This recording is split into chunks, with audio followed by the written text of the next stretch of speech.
So today we're going to be talking about how the EU has passed legislation recently that's going to mean that no iPhones or any other Apple devices actually are going to be able to use the Lightning connector anymore. The new standard is going to be USB-C, and this doesn't just go for iPhones, this goes for even keyboards. So I have actually worked out two ways which Apple's going to go about this. The first being that we bring USB-C ports to the iPhone, or we could get rid of ports altogether. Let me explain. So Apple Lightning and that standard has been around for nearly a decade now. They brought that standard about because most phones were using the micro USB standard, and back then iPhones had the 30-pin connectors, which were absolutely atrocious. They were massive.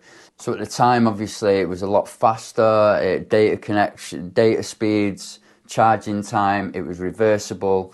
There was a lot of good things about it, but like I say, being 10 years old now, things are changing. Phones these days, especially, with the new kind of resolutions on phones and files being bigger when you actually take photos and videos, obviously when you're transferring that data across devices, you're going to need a lot faster data transfer. With faster data transfer, you want faster charging, all them things wrapped up so you can do the job better. So one of the things Apple did to combat people just making third-party kind of cables was they brought out this Made for iPhone program, which, to be fair, you could maybe argue that Apple were trying to protect the consumer. We've all done it where we've gone to plug a cable into our phone and we've ended up with a notification like this. The argument kind of is that, they don't want you charging your phone from an inferior kind of cable or an inferior product because it might burn the phone out, etc., etc. So what Apple did was they brought out the MFI program, which meant that if a manufacturer wanted to make a cable, it had to be of a certain standard and then it would get the certification.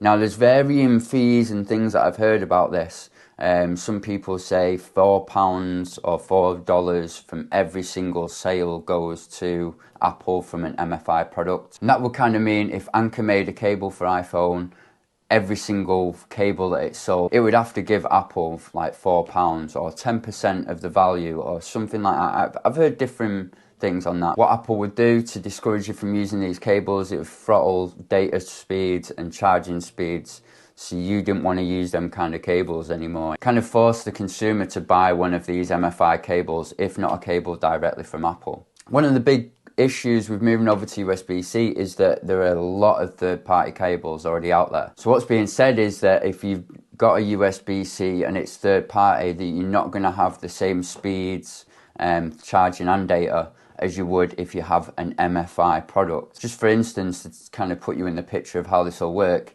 is if you've got a third-party USB cable and you plug that into your iPhone, even though you might have a 20-watt charger, it will only charge the phone at 5 watts. Obviously, the reason why they would want to do this is because they've been making a heavy revenue from Lightning cables for God knows how many years now. So then moving over to USB-C, if they don't have an MFI program, they're going to lose out. I could understand more maybe with Lightning cables because obviously it's their standard. They made it, they'd want to make sure that that standard is upheld, right?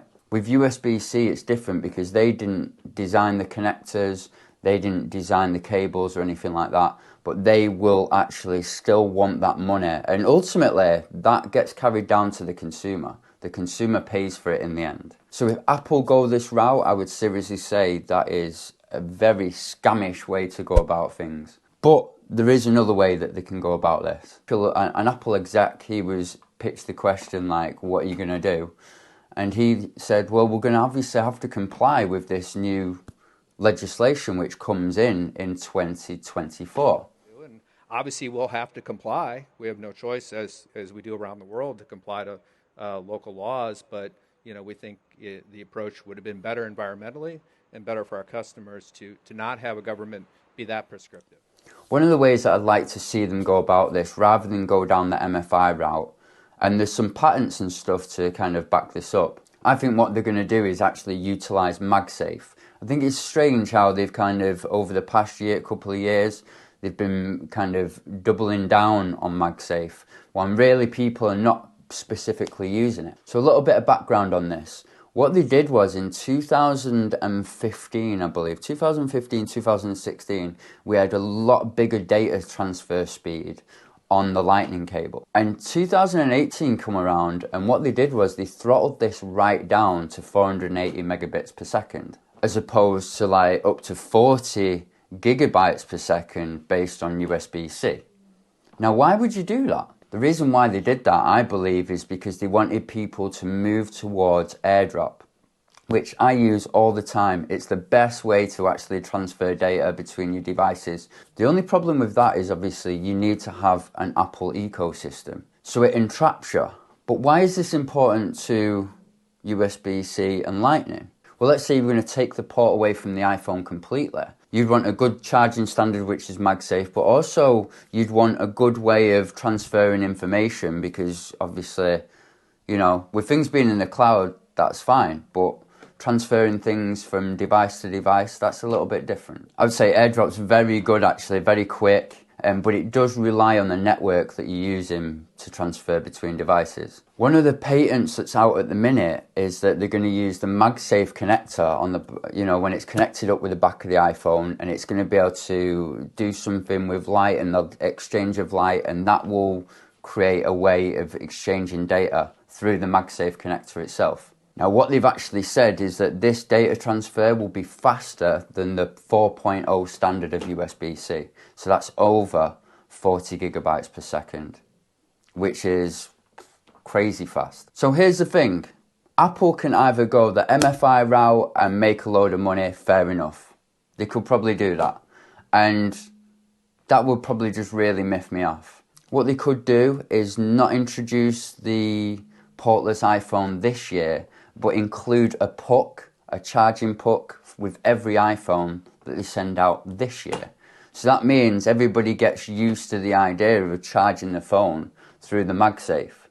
Then, the year after, when the legislation from the EU comes into play, they can just get rid of the port altogether. And maybe by that time, they'll upgrade MagSafe as well, so it's got the data transfer built into it. So, Apple, what are you going to do? Are you going to make a load of money? Or are you going to do something that's probably the best thing that you could possibly ever do and stick it to the European Union? I hope it's the latter. Anyway, guys, thank you very much. I hope you found this video interesting. Please check me out again. Also, subscribe, throw a like down or a comment in the comment box. If you like TikTok, Twitch, or any of them other kind of places, I've got links in my description below as well. And I'll see you in the next one.